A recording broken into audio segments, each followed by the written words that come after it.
Pozdrav dragi prijatelji, poštovane domaćice i domaćini. Dobrodošli na moj kanal i u moju kuhinju. Kao što znate, vi se nalazite na kanalu Kuhinja Valentina Mašković, gde ja kuvam svojoj porodici i sve ono što kuvam prezentujem vama. Danas ću pripremati jagnjeću kiselu čorbu, pa za ljubitelje jela na kašiku, evo jednog predivnog recepta. Ova čorba je zaista predivna i zaista preukusna, pogotovo za one koje vole jagnjetinu, a nije teško ni skuvati ovakvu čorbicu. Ja ovde imam ovako jedan deo od buta, ili nogice što bi rekla ja, i jedan deo od plećke. Ne bih vam preporučila da ovako meso koristite jer ono je malo čvršće i malo duže se kuva, a deo od plećke ili od buta je malo mekši u odnosu na druge delove, pa ćemo od njega koristiti meso. Prvo što ćete uraditi je da normalno skinete višak masnoće, da vam čorbica ne bi bila previše masna. Moja preporuka je da, znači, odrežete komad, pa da lepo skinete višak masnoće. Evo, kao što ja upravo radim.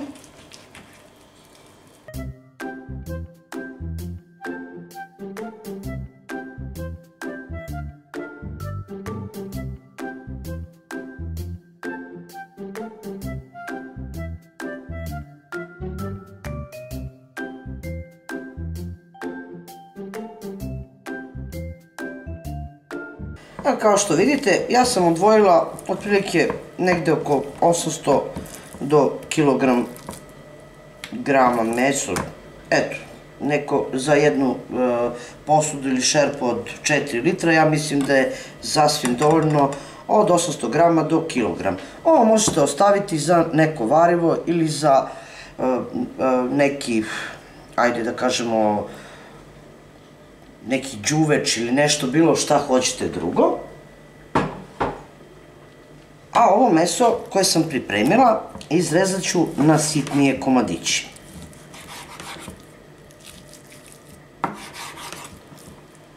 Jagnjeće meso koje sam izrezala stavit ću u posudu.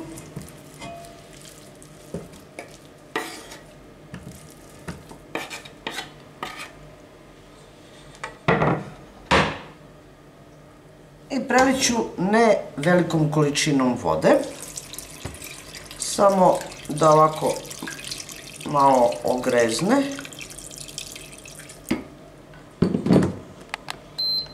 Uključit ću i staviti da se prokuva jedno 15 minuta. To je po meni dovoljno da krv izađe iz mesa, da vaša čorbica kasnije ne bi bila onako mutna i da ne bi imalo pene sa strane od krvi normalno. Zatim ću promeniti vodu pa ćemo staviti povrće i nastaviti dalje sa kuvanjem. Evo vidite, čorbica, odnosno meso ključa jagnjeće u vodi. I vidite kako ovo baš ružno izgleda.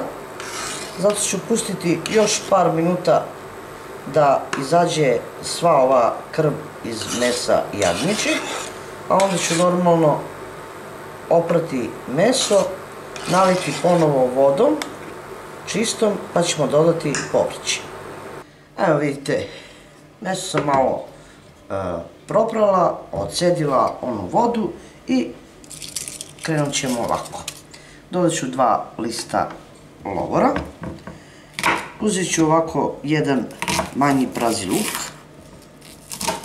izrezat ću ga sitno, možete 1 do 2 glavice crnog luka i dodat ću samo 2 šargarepe. Ništa više od povrća neću dodavati jer želim da ova čorbica ili čorba, kako god želite da je nazovete, ima svoj karakterističan miris, znači da bude baš ono jagnjeće i da zadrži, znači, taj miris, a ne da je izmešamo sa drugim povrćem, kao što je, na primer, paškanat ili celer, koji će promeniti miris i ukus čorbe. Znači, sitno ću izrezati prazi luk, a šargarepu ću izrendati na krupnijoj strani rendeta.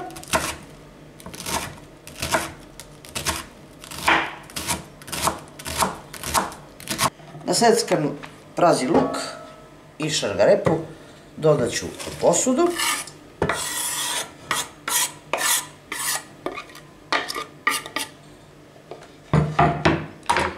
Ono što ću još dodati je jedna kašičica soli. Dodat ću nekoliko zrna bibera.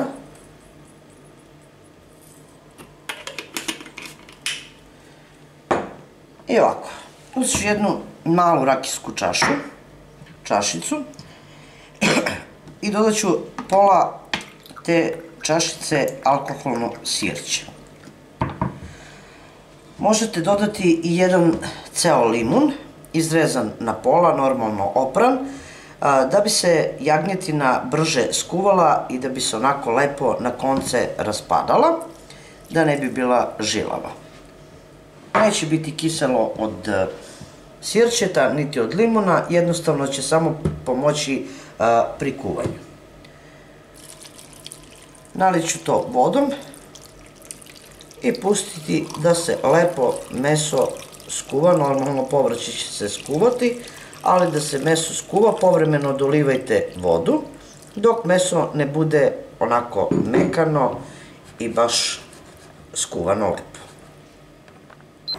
Da je meso kuvano, normalno proverit ćemo rukom da je meso mekano i lepo, kao što vidite samo se raspada i onda možemo začiniti čorbu. Pošto je ovo kisela čorba, ja ću koristiti kiselu pavlaku, a možete koristiti i kiselo mleko, jednu čašu običnog mleka i 2 jaja.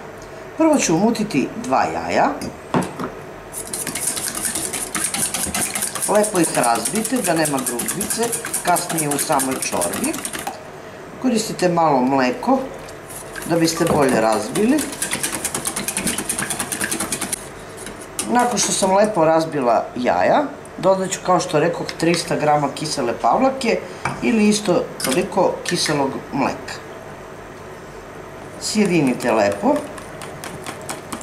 Koristite malo mleka, malo ovako čorbice, da biste izbegli zgrušavanje jaja, znači u dodavanjem u direktnu čorbu.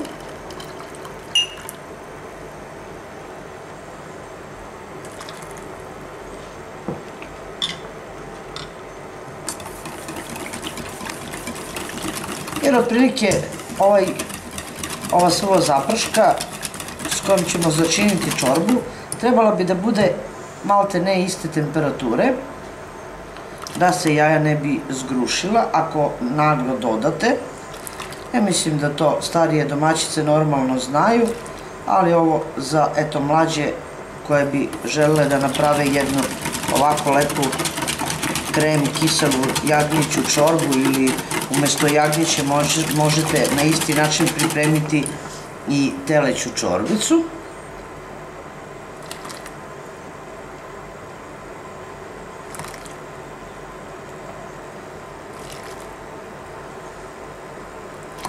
Ja mislim da sam već izjednačila temperaturu. Pošto ja ovde ne dodajem ništa, znači nikog drugog začina, želim da jagnjeća čorba zadrži svoj karakterističan miris jagnjetine. Dodat ću još malo soli, pa onda normalno svako po svom ukusu dodaje začine. Jedino što ću dodati to je mleveni crni biber.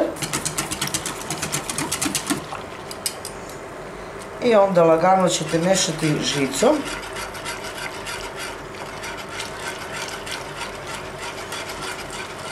I dodati pavlaku kiselu, obično mleko i 2 jaja.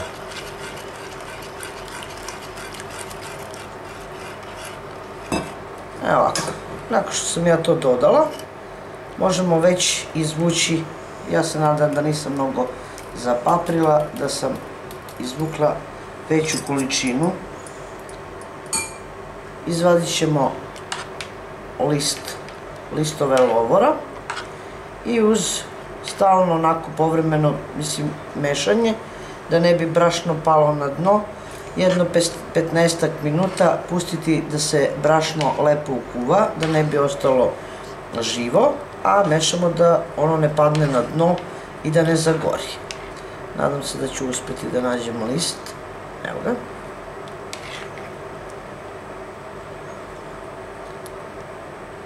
Evo ovako. Pa ćete vidjeti nakon 15 minuta kako ova čorbica zaista izgleda. Ako želite da bude malo gušća, možete slobodno dodati u ovo još 1 do 2 kašike brašna. Pošto sam već rekla da treba da bude malo gušća, ili ako želite, evo kako možete da dodate brašno, mada sam malo pre rekla da brašno ne padne na dno, a u stvari sam mislila na jaja, napravila sam malu grešku, zbunio me biber. Evo, dodat ću 1 kašiku brašna, a sama jaja ću učiniti da čorbica bude onako lepa, gusta, ali evo dodat ću još 1 kašiku brašna, pa da bude baš onako lepu čorbicu. Završila sam belu čorbicu, napokon kuvala se od sat i po do 2 sata vam treba da biste skuvali jednu zaista lepu i ukusnu čorbicu, koja je, verujte, lek za dušu i za prave meraklije. U svakom restoranu i u svakoj kafani gdje se pravi jagnjeća čorba, ona prva ode, verujte. Jer je zaista preukusna i upravo se pravi na ovakav način. Ne znam da li neko drugačije pravi, ali probajte ovo i verujte, nećete se pokajati. Pogledajte ona kako izgleda.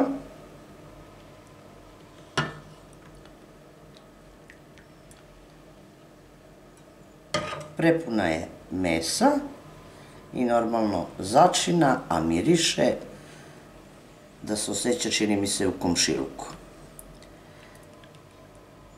Ja se nadam da ćete ovako nešto pripremiti kada budete imali jagnjetinu. Probajte obavezno i nećete se pokajati. Preko možete staviti svež peršun ili suvi peršun ili neki drugi začin koji vam odgovara. Neko voli preko list nane, svejedno, u svakom slučaju uvek je lepo. To je bilo za danas sa mog kanala. Vidimo se u narednom videu sa nekim drugim receptom, a do tada pozdrav iz moje kuhinje svima koji prate moj kanal i jedno veliko ćao prijatelji!